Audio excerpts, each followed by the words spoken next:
अहिंसा तीर्थ प्रणेता,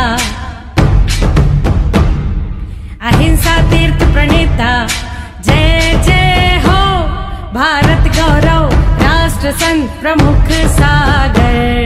स्वर्णिम स्वर्ण जयंती का अवसर ये महान है, मिलकर हम मनाएंगे गुरुवर देश की शान है प्रमुख सागर। जय हो गुरुवर प्रमुख सागर, जय हो गुरुवर।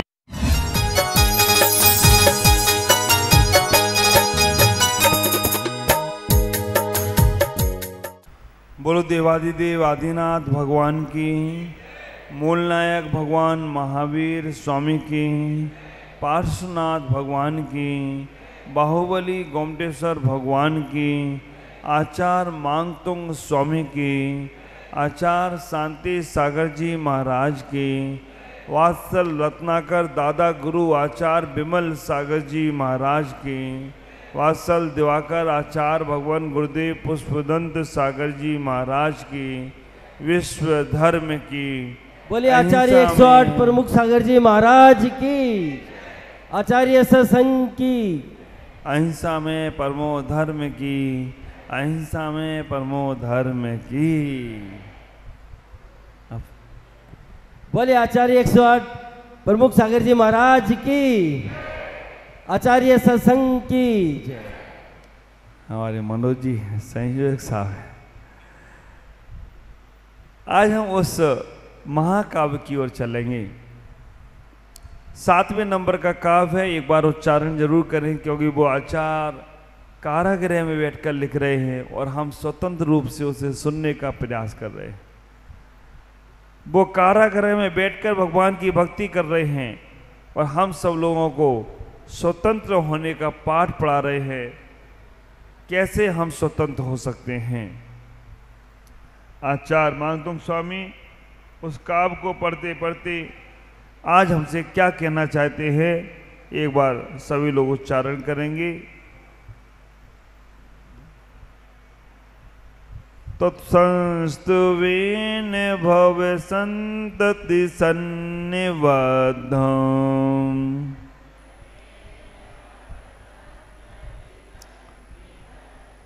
पापम क्षणात् क्षमोपेत शरीर भाजा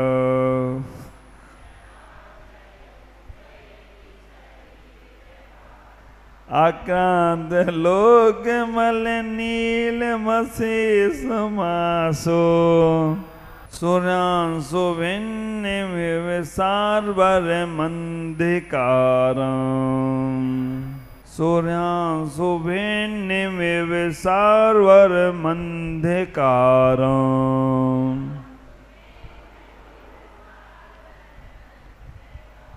आचार्य मांगतुंग स्वामी यहाँ पर उस कारागृह के अंदर बैठकर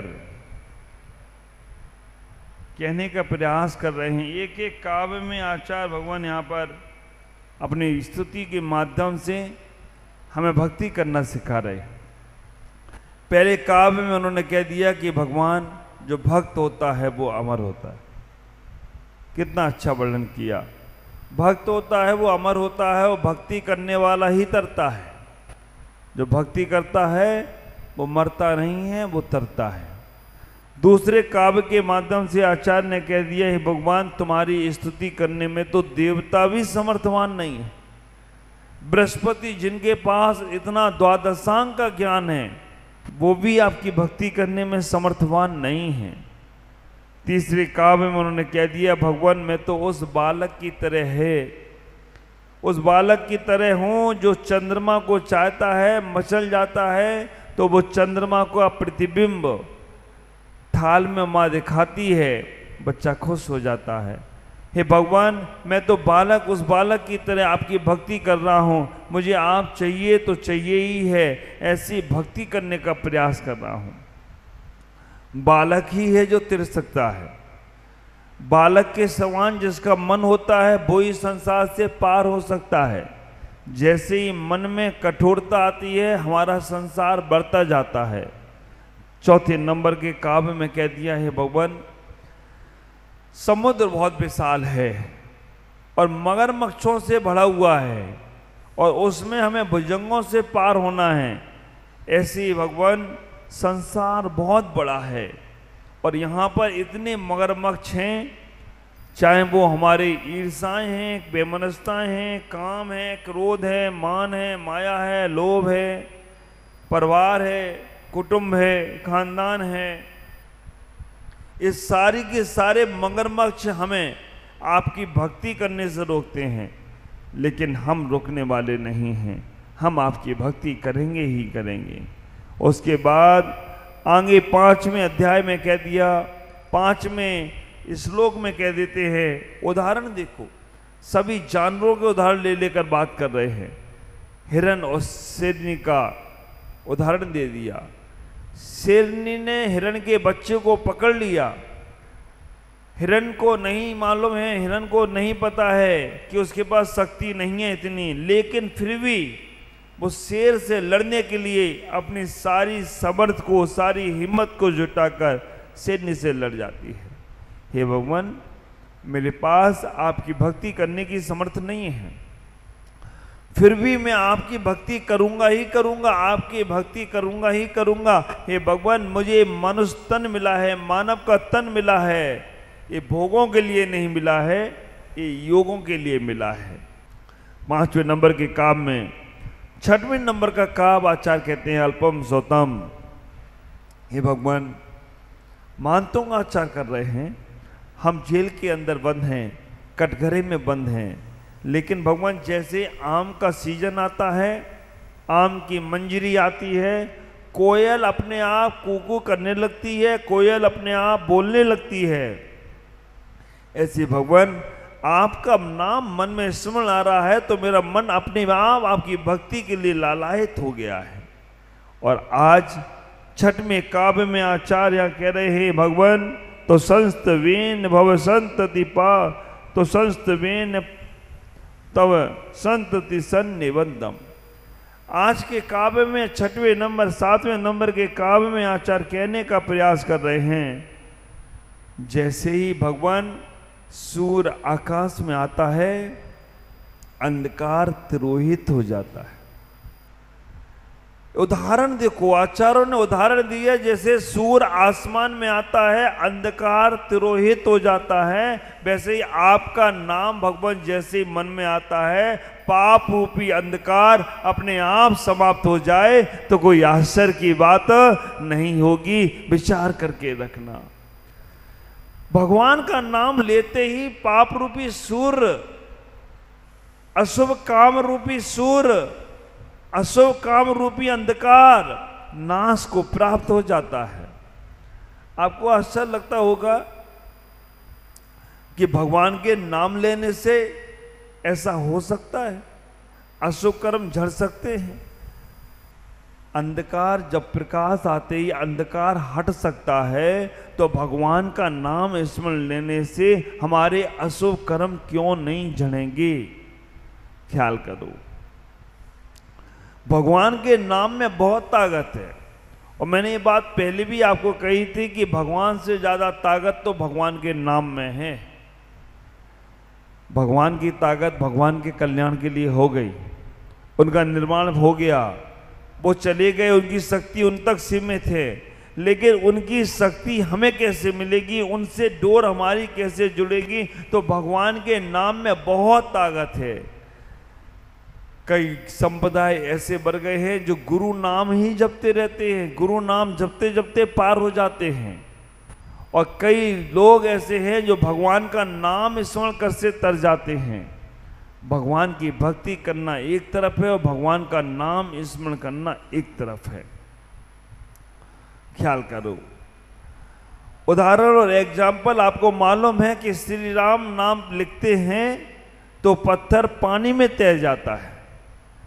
आपको विचार है कि श्री नाम, राम का नाम लिखते हैं, वो पत्थर पानी में डालता है तो पानी में वो पत्थर तैर जाता है। मंदोदरी ने कहा रावण से कि भाई उनके नाम में बहुत ताकत है, उनसे युद्ध लड़ने का विचार छोड़ दो, क्योंकि उनके नाम का पत्थर अगर नाम पत्थर पे लिख दिया जाए, वो पत्थर पानी में डाल दिया जाए तो वो पत्थर पानी में तैर जाता है। रावण ने कहा इसमें क्या बड़ी बात है, पत्थर तैराना कोई बहुत बड़ी बात हो तो मैं भी तैरा देता हूं, मैं भी तैरा के आ जाता हूं। मंदोदरी ने कहा ठीक है, अगर आपके नाम का पत्थर तैर जाए, आपके हाथ का पत्थर तैर जाएगा तो मैं समझूंगा कि आपके पास भी उतनी ताकत है। रावण और मंदोदरी दोनों समुद्र किनारे पहुंचे। रावण ने एक पत्थर उठाया और उस पर कुछ लिखा, और वो लिखने के बाद जैसे वो पत्थर पानी में डाला, क्या हुआ, तैर गया। रावण ने लिखा पत्थर पे नाम, और पत्थर पे जैसे वो लिखकर पानी में डाला, वो पत्थर तैर गया। मंदोदरी को बड़ा आश्चर्य हुआ, ये कैसे हो सकता है। उदाहरण है, नहीं तो रामायण में खोजने ढूंढने चले जाओ, पद्म पुराण में पढ़ लो भैया ये कब डाला था रावण ने पत्थर। हमें मालूम है तुम लोग बुद्धि चली जाती है तुरंत वहीं पर, पुस्तक में चले जाते हो, मस्तक में नहीं रहते हो, खोपड़ी में नहीं जाओगे, चौपड़ी में चले जाओगे। तो आप विचार करके रखना, उदाहरण है, एग्जाम्पल है, उसको समझना। रावण ने जैसे लिखा वो पत्थर तैर गया। मंदोदरी ने कहा लगता है कुछ गड़बड़ तो है, क्योंकि इनके नाम का पत्थर तैर जाए तो बहुत बड़ी आश्चर्य की बात है, क्योंकि इन्होंने तो अपहरण किया है सीता का, और उस सीता को उठाकर लाए हैं, और इनके मन में गलत भाव है, सीता को पटरानी बनाने का भाव, फिर ये कैसे इनके नाम का पत्थर तैर गया। आखिरकार मंदोदरी आगे बढ़ी, और मंदोदरी ने जैसे वो पत्थर को उठाया और देखा तो उस पत्थर पे लिखा था श्री राम श्री राम श्री राम। तो आप विचार करके रखना, रावण जैसा भी व्यक्ति अगर पत्थर पे श्री राम लिख देता है तो वो भी पत्थर तैर जाए तो कोई आश्चर्य की बात नहीं होगी। पापी से पापी व्यक्ति भी भगवान नाम का स्मरण करता है तो उसके पाप रूपी अंधकार समाप्त होते हैं। और एक इसका एग्जाम्पल आपको बहुत सरल सा दे रहा हूं, क्योंकि जिसमें आप रमते जमते हो ना, वो उदाहरण दे रहा हूं। आप कहीं फंस जाओ ट्रैफिक में, गाड़ी पकड़ जाए, और आपका एक आरटीओ वाले से परिचय है ना, जो गाड़ी का चालन काटता, उसके ऑफिसर से परिचय है। हमारे शरद जी हेगड़े बेंगलोर में हैं, कर्नाटक में, वो ऑफिसर्स हैं। अभी तक अगर यहाँ कहीं गाड़ी, हमारे संग वालों की गाड़ी किसी की फंस जाए तो उनको फ़ोन कर देते हैं, और जैसे उनको फ़ोन किया उन्होंने एक खबर कही, भाई गाड़ी अपनी है, चलो चलने दो, जाने दो। तुम्हारा किसी ऑफिसर से संपर्क हो जाए और तुम कहीं फंस जाओ, ऑफिसर से बोलते ही तुम्हारा काम सुलभ से हो जाता है, सहज से हो जाता है, गाड़ी पार हो जाती है। आप विचार करना, कभी सेल टैक्स इनकम टैक्स वाले तुम्हारे पास आ जाएं और तुम्हारा किसी अच्छे नेता से परिचय है, अच्छे आईएएस ऑफिसर से परिचय है, आप उसके सामने उसका नाम ले लेते हो तो वो चला जाता है, वो कहता है इसका परिचय बहुत अच्छे लोगों से है। आप विचार करना, कभी किसी संगठन वाले से आपका परिचय है, छोटा मोटा संगठन वाला आ जाए आपके पास, निकालो लाला, है ना, क्या बोलते हैं, फिर लाला ही बोलते क्या, लाला लाला लाला, जो लाला के दे वो लाला।